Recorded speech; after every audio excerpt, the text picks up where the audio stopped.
St. Agnes's Eve, ah, bitter chill it was. The owl, for all his feathers, was a cold, the hair limpid trembling through the frozen grass, and silent was the flock in woolly fold. Numb were the beadsman's fingers, while he told his rosary, and while his frosted breath, like pious incense from a censer old, seemed taking flight for heaven, without a death, past the sweet Virgin's picture, while his prayer he saith. His prayer he saith, this patient, holy man, then takes his lamp, and riseth from his knees, and back returneth, meagre, barefoot, wan, along the chapel aisle by slow degrees. The sculptor dead, on each side, seemed to freeze, empressed in black, purgatorial rails, knights, ladies, praying in dumb oratories, he passeth by, and his weak spirit fails to think how they may ache in icy huts and mails. Northward he turneth through a little door, and scarce 3 steps, ere music's golden tongue flattered to tears this aged man and poor. But no, already had his death bell rung. The joys of all his life were said and sung. His was harsh penance on street. Agnes's Eve. Another way he went, and soon among rough ashes sat he for his soul's reprieve, and all night kept awake, for sinners' sake to grieve. That ancient beadsman heard the preludes soft, and so it chanked, for many a door was wide, from hurry to and fro. Soon, up aloft, the silver, snarling trumpets gan to chide. The level chambers, ready with their pride, were glowing to receive 1,000 guests. The carved angels, ever eager-eyed, starred where upon their heads the cornice rests, with hair blown back, and wings put crosswise on their breasts. At length burst in the argent revelry, with plume, tiara, and all rich array, numerous as shadows haunting fairly the brain, new stuffed, in youth, with triumphs gay of old romance. These let us wish away, and turn, soul-thoughted, to one lady there, his heart it brooded, all that wintry day, on love, and winged St. Agnes's saintly care, as she had heard old dames full many times declare. They told her how, upon street Agnes's Eve, young virgins might have visions of delight, and soft adorings from their loves receive upon the honeyed middle of the night, as ceremonies do they did aright, as, supperless to bed they must retire, and couch soup in their beauties, lily white, nor look behind, nor sideways, but require of heaven with upward eyes for all that they desire. Full of this whim was thoughtful Madeline, the music, yearning like a god in pain, she scarcely heard. Her maiden eyes divine, fixed on the floor, saw many a sweeping train pass by, she heeded not at all. In vain came many a tiptoe, amorous cavalier, and back-rettered, not cooled by high disdain, but she saw not. Her heart was otherwhere. She sighed for Agnes's dreams, the sweetest of the year. She danced along with vague, regardless eyes, anxious her lips, her breathing quick and short. The hallowed hour was near at hand. She sighs amid the timbrels, and the thronged resort of whispers in anger, or in sport, mid looks of love, defiance, hate and scorn, hidwinked with fiery fancy. All mort, save to St. Agnes and her lambs unshorn, and all the bliss to be before tomorrow morn. So, purposing each moment to retire, she lingered still. Meantime, across the moors, had come young Porphyro, with heart on fire for Madeline. Beside the portal doors, buttressed from moonlight, stands he, and implores all saints, to give him sight of Madeline, but for one moment in the tedious hours, that he might gaze, and worship all unseen, perchance speak, kneel, touch, kiss, in sooth such things have been.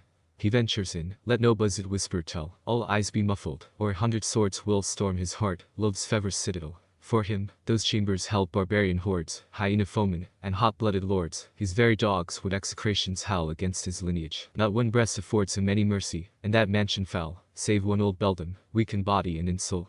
Ah, happy chance! The aged creature came, shuffling along with ivory-headed wand, to where he stood, hid from the torch's flame, behind a broad hall pillar, far beyond the sound of merriment and chorus bland. He startled her, but soon she knew his face, and grasped his fingers in her palsied hand, saying, "Mercy! Porphyro, hide thee from this place, they are all here tonight, the whole bloodthirsty race. Get hence, get hence. There's dwarfish Childebrand, he had a fever late, and in the fit he cursed thee and thine, both house and land. Then there's that old Lord Maurice, not a whit more tame for his grey hairs, alas me. Flit, flit like a ghost away.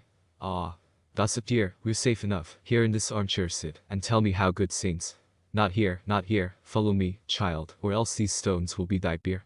He followed through a lowly archway, brushing the cobwebs with his lofty plume, and as she muttered well a day, he found him in a little moonlight room, pale, laticate, chill, and silent as a tomb.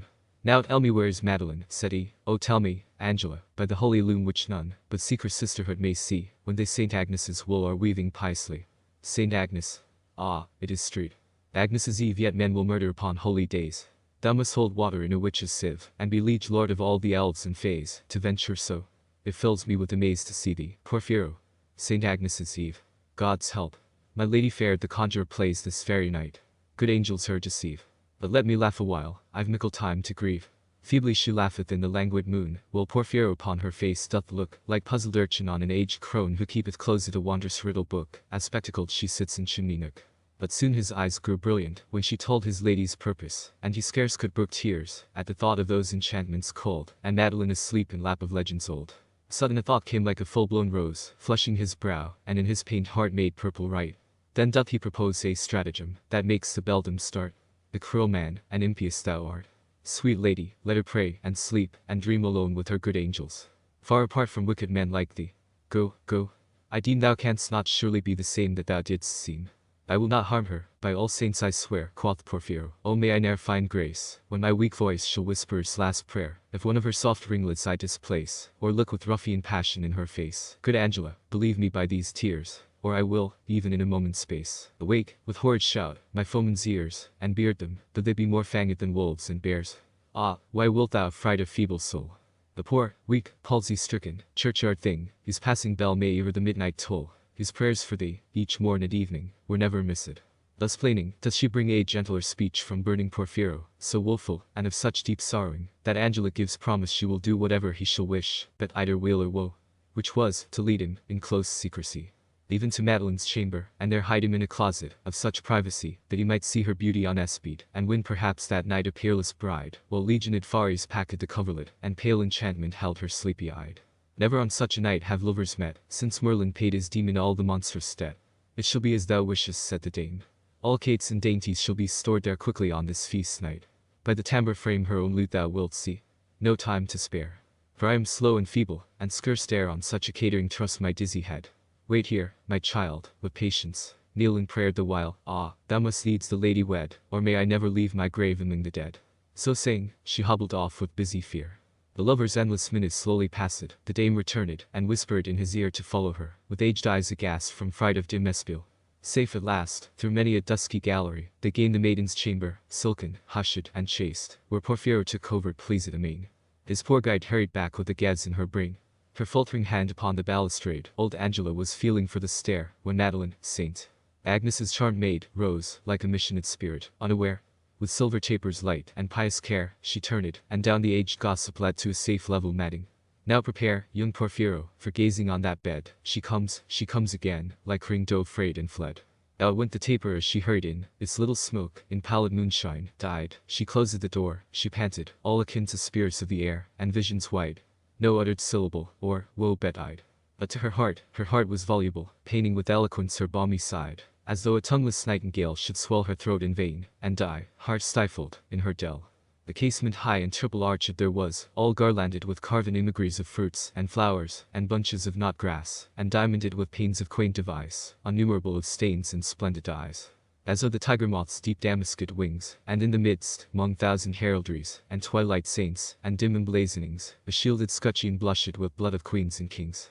Full on this casement shone the wintry moon, and threw warm gulds on Madeline's fair breast, as down she knelt for heaven's grace and boon. Rose bloom fell on her hands, together pressed, and on her silver cross soft amethyst, and on her hair glory, like a saint. She seemed a splendid angel. Newly dressed, save wings, for heaven, Porphyro grew faint. She knelt, so pure a thing, so free from mortal taint. Anon his heart revives, her vespers done, of all its wreathed pearls her hair she frees, unclasps her warm jewels one by one, loosens her fragrant bodice. By degrees her rich attire creeps rustling to her knees, half hidden, like a mermaid in seaweed, pensive awhile she dreams awake, and sees in fancy fair Saint Agnes in her bed, but dares not look behind, or all the charm is fled. Soon, trembling in her soft and chilly nest, in sort of wakeful swoon, perplexed she lay, until the poppied warmth of sleep oppressed her soothed limbs, and soul fatigued away, flown, like a thought. Until the morrow day, blissfully havened both from joy and pain, clasped like a missile where swore Paynims prey. Blinded alike from sunshine and from rain, as though a rose should shut, and be a bud again. Stalled to this paradise, and so entranced, Porphyro gazed upon her empty dress, and listened to her breathing, if it chanced to wake into a slumberous tenderness, which when he heard, that minute did he bless, and breathed himself. Then from the closet crept, noiseless as fear in a wide wilderness, and over the hushed carpet, silent, stepped, and 'tween the curtains peeped, where, lo, how fast she slept. Then by the bedside, where the faded moon made it dim, silver twilight, soft he set a table, and, half anguished, threw thereon a cloth of woven crimson, gold, and jet. Oh for some drowsy Morphean amulet! The boisterous, midnight, festive clarion, the kettle drum, and far-heard clarionet, affray his ears, though, but in dying tone. the hall door shuts again, and all the noise is gone. And still she slept in azure-lidded sleep, in blanched linen, smooth and lavendered, while he from forth the closet brought a heap of candied apple, quince, and plum, and gourd, with jellies soother than the creamy curd, and loosened syrups, tinct with cinnamon, manna and dates. An argosy transferred from Fez, and spiced dainties, every one, from silken Samarkand to cedared Lebanon. These delicates he heaped with glowing hand on golden dishes and in baskets bright of wreathed silver. Sumptuous they stand in the retired quiet of the night, filling the chilly room with perfume light. And now, my love, my seraph fair, awake. Thou art my heaven, and I thine eremite. Open thine eyes, for meek Saint Agnes' sake, where I shall drowse beside thee, so my soul doth ache. Thus whispering, his warm, unnerved arm sank in her pillow. Shaded was her dream by the dusk curtains. 'Twas a midnight charm impossible to melt as ice stream. The lustrous savors in the moonlight gleam. Broad golden fringe upon the carpet lies. It seemed he never could redeem from such a steadfast spell his lady's eyes. She must sit a while, then toiled in woofed fantasies. Awakening up, he took her hollow lute tumultuous hand. In chords that tenderest be, he played an ancient ditty, long since mute, in Provence call it, La Belle Dame sans merci. Close to her ear touching the melody wherewith disturbed, she uttered a soft moan.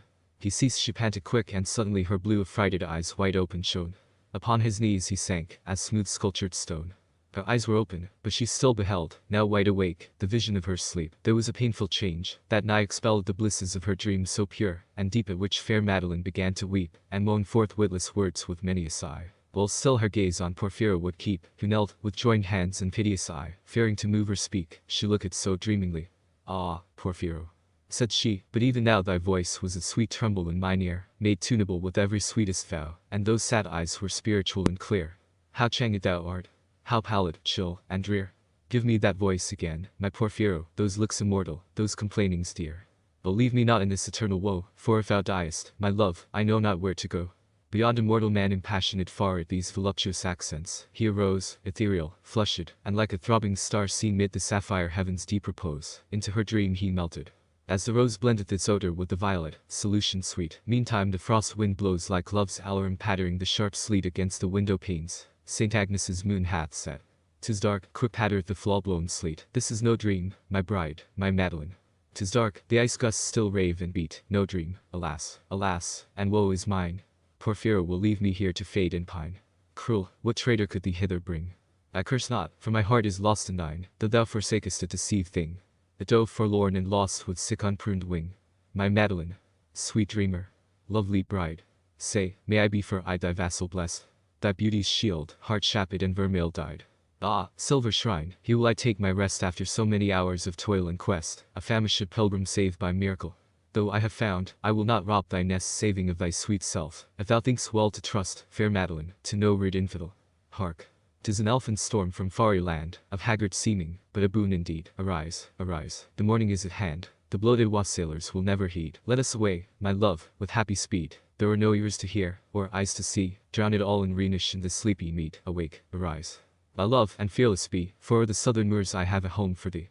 She hurried at his words, beset with fears, for there were sleeping dragons all around, at glaring watch, perhaps, with ready spears down the wide stairs a darkling way they found. In all the house was heard no human sound. A chain-drooped lamp was flickering by each door. The airs, rich with horseman, hawk, and hound, fluttered in the besieging wind's uproar, and the long carpets rose along the gusty floor. They glide, like phantoms, into the wide hall, like phantoms, to the iron porch, they glide, where lay the porter, in uneasy sprawl, with a huge empty flagon by his side. The wakeful bloodhound rose, and shook his hide, but his sagacious eye and inmate owns, by one, and one, the bolts full easy slide. The chains lie silent on the foot-worn stones, the key turns, and the door upon its hinges groans. And they are gone. Aye, ages long ago these lovers fled away into the storm. That night the Baron dreamt of many a woe, and all his warrior guests, with shade and form of witch and demon, and large coffin worm, were long benight-marred. Angela the old-eyed palsy twitched, with meager face deformed, the beadsman, after 1,000 days told, for I unsought for slept among his ashes cold.